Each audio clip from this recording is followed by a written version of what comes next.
ಸರಿ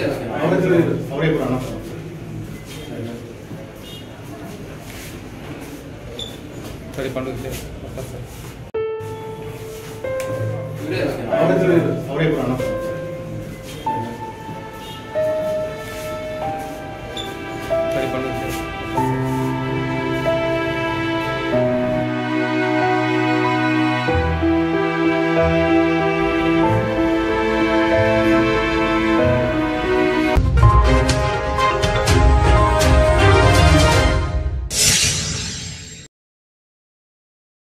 ಹುಬ್ಬಳ್ಳಿ ಧಾರವಾಡ ನಗರ ಕಮಿಷನರೇಟ್ ವ್ಯಾಪ್ತಿಯ ಕಮರಿಪೇಟೆ ಪೊಲೀಸ್ ಠಾಣಾ ಸರಹದ್ನಲ್ಲಿ ತೊರ್ವಿಹಕ್ಕಲ್ ಅನ್ನುವಂಥ ಏರಿಯಾದಲ್ಲಿ ನಿನ್ನೆ ಮಧ್ಯರಾತ್ರಿಯಲ್ಲಿ ಒಂದು ಘಟನೆ ಆಗಿದೆ.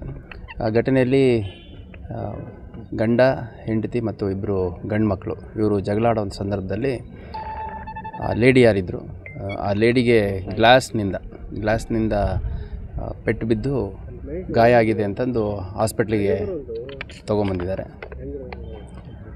ಹಾಸ್ಪಿಟ್ಲಿಗೆ ತಂದಂಥ ಸಂದರ್ಭದಲ್ಲಿ ಅವರು ಅಡ್ಮಿಟ್ ಮಾಡಿಕೊಂಡು ಹಾಸ್ಪಿಟ್ಲಲ್ಲಿ ಅಡ್ಮಿಟ್ ಮಾಡಿದಂಥ ಸಂದರ್ಭದಲ್ಲಿ ಗ್ಲಾಸಿಂದ self fall on a glass ಅಂತ ಒಂದು MLC ಮಾಡಿಸಿದ್ದಾರೆ. ಅಂದರೆ ಗ್ಲಾಸ್ ಮೇಲೆ ಬಿದ್ದು ಗಾಯ ಆಗಿದೆ ಅಂತಂದು. ನಂತರದಲ್ಲಿ ಇವತ್ತು ಬೆಳಗ್ಗೆ 7 ಗಂಟೆ ಸಮಯಕ್ಕೆ ಆ ಲೇಡಿದು ಡೆತ್ ಆಗಿದೆ.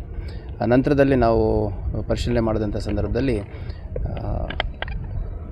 ಅದು ಒಂದು ಗಾಜಿನ ತುಂಡಿನಿಂದ ಹಲ್ಲೆ ಮಾಡಿರುವಂಥದ್ದು ಅಂತ ನಮ್ಮ ಪ್ರಾಥಮಿಕ ವಿಚಾರಣೆಯಲ್ಲಿ ತಿಳಿದು ಬಂದಿದೆ. ಆಮೇಲೆ ಕಾರಣ ಏನು ಅಂತ ನಾವು ಪರಿಶೀಲನೆ ಮಾಡಿದಂಥ ಸಂದರ್ಭದಲ್ಲಿ ಮಗ ಒಬ್ಬ ಅವನು ಇನ್ಯಾವುದೋ ಒಂದು ಹೆಂಗಸಿನ ಜೊತೆ ಸಂಬಂಧ ಇದೆ ಅಂತಂದು ಮಗ ಸೊಸೆ ನಿರಂತರವಾಗಿ ಜಗಳ ಆಡ್ತಿರ್ತಾರೆ. ಮಗ ಮಾಡ್ತಿರೋದು ತಪ್ಪು ಅಂತಂದು ಈಕೆ ಖಂಡಿಸಿರ್ತಾಳೆ. ಮತ್ತು ಯಾಕೆ ಈ ಥರ ಮಾಡ್ತೀಯ, ನಿನ್ನಿಂದ ಮನೇಲಿ ನೆಮ್ಮದಿ ಇಲ್ಲ, ಮರ್ಯಾದೆ ಇಲ್ಲ ಅಂತೆಲ್ಲ ಭಾಳ ಕ್ರಿಟಿಸೈಸ್ ಮಾಡಿರ್ತಾಳೆ, ಬೈದು ಬುದ್ಧಿ ಹೇಳೋ ಪ್ರಯತ್ನ ಮಾಡಿರ್ತಾಳೆ.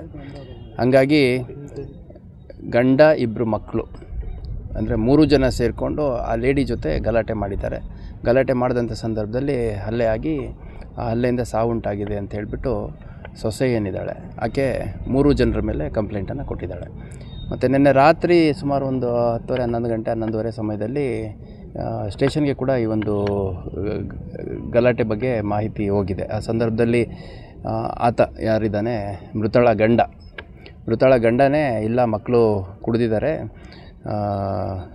ಅವ್ರನ್ನೆಲ್ಲ ನಾನು ಮ್ಯಾನೇಜ್ ಮಾಡ್ತೀನಿ, ಕಂಟ್ರೋಲ್ ಮಾಡ್ತೀನಿ, ಈ ಟೈಮಲ್ಲಿ ನಮ್ಮದು ಕುಟುಂಬದ ವಿಷಯಕ್ಕೆ ಸ್ಟೇಷನಿಗೆ ಬಂದು ಕೇಸೆಲ್ಲ ಆಗೋದು ನಮಗೆ ಇಷ್ಟ ಇಲ್ಲ ಅಂತ ಹೇಳಿಬಿಟ್ಟು ವಾಪಸ್ ಹೋಗಿದ್ದಾರೆ. ಆ ವಾಪಸ್ಸು ಸ್ಟೇಷನಿಗೆ ಬಂದಂಥ ಸಂದರ್ಭದಲ್ಲಿ ಅಥವಾ ವಾಪಸ್ ಹೋದಂಥ ಸಂದರ್ಭದಲ್ಲಿ ಯಾವುದೂ ಬಡದಾಟ ಆಗಿಲ್ಲ, ಬಾಯಿ ಮಾತಿನ ಗಲಾಟೆ ಅಷ್ಟೇ ಆಗಿದೆ. ನಂತರದಲ್ಲಿ ಮನೆಗೆ ಹೋದ್ಮೇಲೆ ಗಲಾಟೆ ಮುಂದುವರಿಸಿ ಒಂದು ಘಟನೆ ಆಗಿ ಅದು ಇಂಜುರಿ ಸ್ವಲ್ಪ ಮಿನಿಮಲ್ಲೇ ಇದೆ. ಬಟ್ ಡಾಕ್ಟ್ರ್ ಹೇಳುವಂಥದ್ದು ಇಂಜುರಿ ಮಿನಿಮಲ್ ಇದೆ, ನಂತರ ಸ್ವಲ್ಪ ಬೇರೆ BP ರಿಲೇಟೆಡ್ ಇಶ್ಯೂಸಲ್ಲಿ ಸಡನ್ನಾಗಿ ಫಾಲ್ ಆಗಿ ಡೆತ್ ಆಗಿದೆ ಅಂತ ಹೇಳ್ತಾರೆ. ಅದು ಪೋಸ್ಟ್ ಮಾರ್ಟಮಲ್ಲಿ ಏನು ಕೊಡ್ತಾರೆ ಅನ್ನೋಂಥದ್ದು ನಾವು ತೊಗೋಬೇಕಾಗಿದೆ. ಸೊ ಈ ರೀತಿ ಘಟನೆಗಳು ವೆರಿ ಅನ್ಫಾರ್ಚುನೇಟ್, ಇದೆಲ್ಲ ಅನಪೇಕ್ಷಿತ ಸಾವುಗಳು. ಯಾಕಂದರೆ ಏನೇ ಕೌಟುಂಬಿಕ ಕಲಹ ಇದ್ದರೂ, ಗಲಾಟೆಗಳಿದ್ದರೂ ಮಾತುಕತೆ ಮುಖಾಂತರ, ಗುರು ಹಿರಿಯರ ಮುಖಾಂತರ ಪರಿಹಾರ ಮಾಡ್ಕೋಬೋದಾಗಿದೆ. ಅಂಥದ್ರಲ್ಲಿ ಈ ಥರ ಹೊಡೆದಾಡಿಕೊಂಡು ಕುಡಿದ ನಿಷಾದಲ್ಲಿ ಜಗಳ ತಕ್ಕೊಂಡು ಈ ಥರ ಎಲ್ಲ ಮಾಡಿ ಪಾಪ ಅನ್ಯಾಯವಾಗಿ ಆ ಲೇಡಿ ಡೆತ್ ಆಯಿತು. ಪದ್ಮ ಅನ್ನೋರ್ದು ಡೆತ್ ಆಯಿತು. ಸೊಸೆ 3 ಜನ ಅಂದರೆ ಮಾವ ಮತ್ತು ಗಂಡ ಮೈದನ 3 ಜನದ ಮೇಲೂ ಕಂಪ್ಲೇಂಟ್ ಕೊಡ್ತಾ ಇದ್ದಾಳೆ. ಸೊ 3 ಜನರನ್ನು ನಾವು ವಶಕ್ಕೆ ತೊಗೊಂಡಿದ್ವಿ. ಆದಷ್ಟು ಪ್ರಕರಣ ದಾಖಲಾದ ಮೇಲೆ ತನಿಖೆಯನ್ನು ಮಾಡಿ ಅಗತ್ಯ ಕಾನೂನು ಕ್ರಮವನ್ನು ಕೈಗೊಳ್ಳಲಾಗುತ್ತೆ. ಸರ್ ಚುಚ್ಚಿದ್ದು ಯಾರು ಅನ್ನೋಂಥದ್ದು ನಾವು ಇವಾಗೆಲ್ಲ ಪತ್ತೆ ಮಾಡಬೇಕಲ್ಲ. ಗದ್ದಲ ಮಾಡ್ತಾಯಿದ್ರು. ಅದರಲ್ಲಿ ಒಬ್ಬರು ಆಕೆ ಹೇಳುವಂಥದ್ದು ಗಂಡನ ಬ್ರದರು ಮತ್ತು ಗಂಡನ ತಂದೆ 3 ಜನ ಜಗಳ ಆಡ್ತಾಯಿದ್ರು ಅಂತ ಹೇಳ್ತಾಳೆ. ಕೂಲಂಕುಷವಾಗಿ ತನಿಖೆ ಮಾಡಿದಂಥ ಸಂದರ್ಭದಲ್ಲಿ ಯಾರು ಚುಚ್ಚಿದ್ರು, ಯಾವ ಕಾರಣಕ್ಕೆ ಚುಚ್ಚಿದ್ರು ಅನ್ನೋಂಥದ್ದು ಪತ್ತೆ ಮಾಡಲಾಗುತ್ತೆ. ಹಣಕಾಸಿನ ವಿಚಾರ ನಮಗೆ ಪ್ರಾಥಮಿಕವಾಗಿ ಈಗ ಕಂಪ್ಲೇಂಟಲ್ಲಿ ಬಂದಿರುವಂಥದ್ದು, ಕಂಪ್ಲೇಂಟಲ್ಲಿ ಯಾಕೆ ಕೊಡ್ತಾ ಇರುವಂಥದ್ದು, ಮಂಜು ಅನ್ನೋಂಥ ಒಂದು ಹುಡುಗ ಇನ್ನೊಂದು ಹೆಂಗಸಿನ ಜೊತೆ ಸಂಬಂಧ ಇಟ್ಕೊಂಡಿದ್ದ. ಅದನ್ನು ಅದರಲ್ಲೇನಿದೆ ಏನು ತಪ್ಪು ಅನ್ನೋ ಟೈಪು ಇವರು ಗಂಡು ಮಕ್ಕಳೆಲ್ಲ ಅದನ್ನೇ ಡಿಫೆಂಡ್ ಮಾಡ್ಕೊಳ್ಳೋಂಥ ಕೆಲಸ ಮಾಡ್ತಾಯಿದ್ರು. ಆದರೆ ತಾಯಿ ಇದ್ದವಳು ಪದ್ಮ ಅನ್ನೋಳು, ಅವಳು ಈ ಥರ ಯಾಕೆ ಮಾಡ್ತೀಯ, ಸುಮ್ಮನೆ ನಿನ್ನಿಂದ ಮರ್ಯಾದಿಲ್ಲ ಅಂತೆಲ್ಲ ತಿಳಿದು ಬುದ್ಧಿವಾದ ಹೇಳೋವಂಥದ್ದು, ನೀನು ನನಗೆ ಹೇಳ್ತೀಯ ಅಂತಂದು ಸೊಸೆ ಮಾತು ಕಟ್ಕೊಂಡು ಮಗನಿಗೆ ಬೈತೀಯ ಅಂತಂದು ಗಂಡನೂ ಬೈತಾ ಇದ್ದ, ಪ್ಲಸ್ ಮಕ್ಕಳು ಕೂಡ ವಿರೋಧ ಮಾಡ್ತಾಯಿದ್ರು ಅನ್ನೋಂಥದ್ದು. ಈ ಎಲ್ಲ